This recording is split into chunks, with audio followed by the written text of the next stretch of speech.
অনেক দিন পর আমি আমার বাবার বাড়িতে গিয়েছিলাম। তো আমাদের বাড়ি যেহেতু ব্রাহ্মণবাড়িয়া এলাকায়, আর সেখান থেকে আসা যাওয়ার রাস্তাটা কিন্তু এত সুন্দর, দুই দিকে সবুজে গাছপালা, সবুজে ঘেরা। আমার বরাবরই সবুজ অনেক পছন্দ, আমি আমার বাসায়ও অনেক গাছপালা লাগিয়েছি।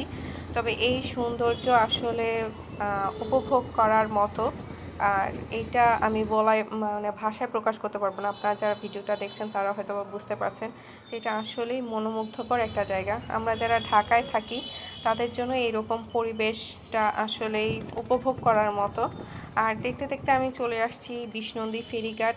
আর এখানে এসে আমি নদীর পানির এত ঢেউ আর এত সুন্দর পানি দেখে আমি আসলে লোভ সামলাতে পারিনি। আমি ভিডিও করে নিয়েছি আপনাদের জন্য, আপনাদের সাথে শেয়ার করব। তাই আমার কাছে খুবই ভালো লাগছিল। যেমন বাতাস ছিল তেমনই একটা ঠান্ডা হাওয়া, উপরে মেঘ আছে, মাঝে মাঝে একটু একটু বৃষ্টি হচ্ছে, এখন যেহেতু একটু বৃষ্টির সময়।